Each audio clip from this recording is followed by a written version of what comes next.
작성 리포트 시작하겠습니다. 허반석 어드바이저 함께합니다. 안녕하세요. 안녕하세요. 네, 우리 AS 먼저 해보겠습니다. 자랑스러운 DDR5 관련주 진작에 말씀 주셨고요. 어제 특히 이제 DDR5 관련 테마주들이 급등을 했고 네. 오늘 시세도 괜찮습니다. 아비코 전자인데요. 한 6%의 상승이네요. 네. 다시 한번 볼게요. 일주일 되었기 때문에 주봉 차트상 봉 하나가 더 생겼습니다. 뭐 추세선상 200주선을 위주로 말씀을 드렸었는데 코로나 팬데믹 이후에 상승이 나오는데 그 상승 요인들을 보니까 가장 최하단이 아니라 예. 이제는 여기서 다시 반등이 나올 법도 하겠다. 왜 그런가 보았더니만 DDR 모듈당 이제는 탑재되는 개수가 늘어난다. 이 DDR5 4, 네, 4에서는 모듈당 1.2개, 3개 정도 들어갔는데 DDR5로 올라가면 모듈당 4개까지 탑재가 되는 메탈 파워 인덕터 말씀을 좀 드렸습니다. 그러면 잠깐 조정이 나올 때마다 아비코전자, 조정이 나오면 아비코전자, 제가 주문을 좀 외우고 있습니다. 시청자분들께서 조금이라도 편하게 더 낮은 가격에서 매수를 하면 어떨까? 그러면 작전 리포트는 주봉상 최소 4개, 한 달 정도의 시세를 보자라는 말씀을 좀 드렸고요. 그 이후에도 추세와 수급이 살아난다면 LS와 같은 추세, 그리고 LS 일렉트릭과 같은 추세, 그리고 삼양식품과 같은 추세들이 나올 수 있다. 그중에 이제 선정한 종목이 DDR5 출시가 지연되고 있어서 조금 갸우뚱하고 있지만 이럴 때 한번 매수를 도전해 보시는 게 어떨까라는 말씀을 드리고 싶고요. 출시가 지연되지만 수혜 강도는 유지될 것이다. 그러면 앞으로 3에서 5년에 걸친 매출 확대 포인트가 나올 수 있는 만큼 증설에 대한 이야기 아비코전자와 함께 드렸으니까요. 목표가까지 조금 더 홀딩해 나가시는 전략 말씀드리도록 하겠습니다. 네, 어제 급등하고 오늘은 쉬어가지만 여전히 끌고 가자. 조정이 괜찮다. 나오면 아비코전자. 조정 떨어지면 사는 아비코 이렇게 정리하겠습니다. 긍정평가 확인을 해봤고요. 작전 리포트 본론으로 들어가겠습니다. 오늘의 리포트 테스트 소켓 시장 아직 시작도 안 했다. 이게 뭐예요? 이게 소켓인가요? 네, CPU를 또는 반도체를 만들었을 때 이것이 불량이냐 아니면 정상품이냐 양품과 불량품을 구분해내는 테스트용 소켓이라고 보시면 되겠습니다. 그래요. 후공정에 들어가겠네요. 그렇습니다.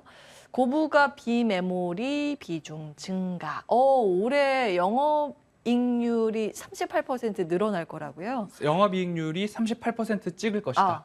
이익률이? 그렇습니다. 예, 그러면 100원 팔아서 38원 남는 그렇습니다. 건데? 엄청난 기업입니다. 예, 보통은 한 10% 남겨도 제조업은 그쵸. 굉장히 잘한다 그렇습니다. 하는데 대단하네요. 서버양 매출 증가, DDR5 출시 기대, 아직 이익 전망 맑다. 뭐죠? 동일하게 뭘까요? DDR5 이야기가 나오고 있고 테스트 소켓 하면 두 기업이 있습니다. 어떤 거요? 리노공업 그리고 이 기업 모르겠어요. ISC입니다. ISC 네. 보겠습니다. 리노공업은 AP 그러니까 모바일용 테스트 소켓으로 잘 가던 길을 가고 있고요. 그리고 ISC 같은 경우에는 이제 비메모리 반도체용 테스트 소켓이 조금 더 중점적인 역할을 하고 있고 매출 비중이 이제는 5대 5에서 뭐 65대 35 이렇게까지도 비메모리향 매출이 증가를 하고 있습니다. 그런데 이 테스트용 소켓이라는 것이 반도체를 다 만들어 놓고서 이제 출하를 앞두고 파이널 단계죠. 불량품인지 아닌지를 확인을 해야 되는데 그 단계는 결국엔 소모성 부품입니다. 계속 들어가야 된다는 강점이 하나 있고요. 또 한 가지는 이 제품 같은 경우에는 개발 초기 단계부터 이 제품을 테스트해야 되는데 테스트용 소켓을 이렇게 만들어서 쫙쫙쫙 테스트를 해야 될 것 같으니까 개발을 좀 부탁합니다라고 해서 개발 초기, 신규 반도체의 개발 초기부터 같이 협력이 필요하다. 그중에서도 ISC는 휴대폰 쪽보다는 비메모리 반도체 쪽의 매출 비중이 높기 때문에 앞으로 이 시장이 조금 더 크다라고 본다면 리노공업이 차지하고 있었던 AP용, 모바일용 쪽보다도 ISC는 이제 비메모리 반도체 쪽을 집중해서 나가는 두 가지 기업 둘 다 좋은데 비메모리 반도체를 보시려면 ISC를 그리고 모바일용 반도체를 보시려면 리노공업을 보셔야 될 텐데 오늘은 ISC를 소개해 드리도록 하겠습니다.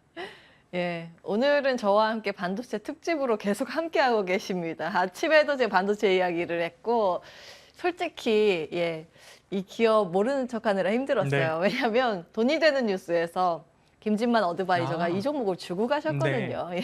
일단은 굉장히 반도체 소부장단에 대한 매력이 높아지고 있다라는 걸 다시 한번 확인을 시켜주고 계십니다. 이제 ISC의 사업이 어떤 게 있는지 구체적으로 이 시간에 확인을 해보시면 될 것 같아요. 요거는 공정이 나와 있습니다. 네. 테스트용 반도체는 마지막 파이널 단계에서 예. 물량과 양품 정상을 확인한다라는 모습 보시면 좋을 것 같고요. 다음 화면을 좀 먼저 보여주시면요. 오. 지금 마찬가지입니다. 테스트용 소켓을 만들어서 하는데 지금 비메모리 비중이 높아졌다라고 말씀을 예. 드렸습니다. 그러면 이렇게 생각해 보시면 됩니다. 반도체의 크기가 조금 커진다라고 생각을 해보시고 이 테스트용 소켓에 핀이 막 있습니다. CPU에도 핀이 아주 미세한 핀이 있는데 그 핀과 이렇게 결합을 시켜서 테스트를 해야 되는데 예. 점차적으로 이 핀의 면적이 넓어지고 있다. 비메모리 반도체의 크기가 넓어지고 있고 미세화되고 있어서 이 러버 소켓이라고 한다면 말 그대로 고무용 소켓입니다. 재료가 고무이기 때문에 만들어진 반도체에 결합을 시킬 때에 기존 제품의 훼손을 좀 적게 하죠. 고무보다는 철이 강하니까. 아, 그렇기 그렇죠. 때문에 핀이 꺾이면 안 되겠죠. 그래서 러버용 소켓 같은 경우에 비메모리 반도체 시장을 앞으로 더욱더 먹어가는, 잠식해가는 비중이 높아질 것이다라는 강점 하나 또 보시면 좋겠습니다. 네, 미래가 밝다 이 말씀을 길게 해주셨어요. 다음 보겠습니다. 앞서서 저희가 이제 영업이익 추이 38% 영업이익률 이익률 그렇습니다. 요건 것 같은데. 2019년도에는 한 5%, 4.7% 정도의 영업이익률이었는데 예. 20년도, 21년도부터 14%를 넘어서 21년도부터 24%, 올해 22년도에는 37.5% 해서 38%까지 점핑이네요. 영업이익률이 이렇게 높아질 네. 수 있다는 것은 시장의 경쟁력을 갖고 있다는 것이고 그리고 우리가 고마진을 남길 수 있는 비메모리형 반도체 비중이 네.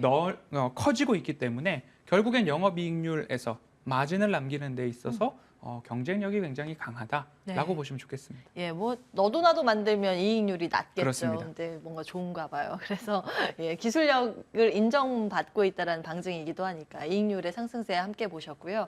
요거는 뭐예요?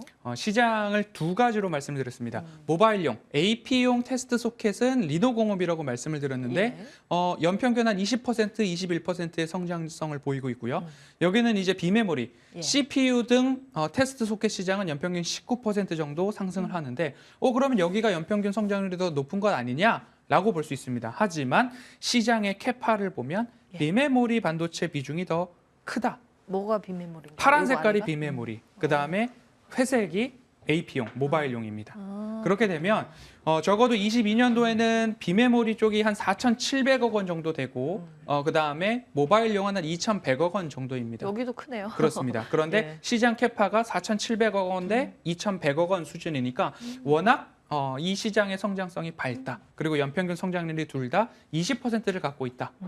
물량이 늘어난다라고 네. 보시면 좋겠습니다. 근데 여기 좋은데 여기 리노공업이라 그러셨잖아요. 그렇습니다. 리노공업 사는 건 또 어떨까요? 저도 좋을 것 같습니다. 그런데 차트상 저희형 구간 각각 예. 판단을 해보셔야 되겠습니다. 알겠습니다. 왜냐면 여기가 폭이 좀 넓어가지고 20%, 21.5% 대 19.3%. 좋습니다. 다음 보겠습니다. 이제 ISC 보고 있으니까 내후년까지 실적 선장 네. 전망입니다. 매출액도 늘어나고 있고 예. 그리고 영업이익률 늘어나는 모습들이 보이는데 다음 화면으로 분기별로 좀 보도록 하겠습니다.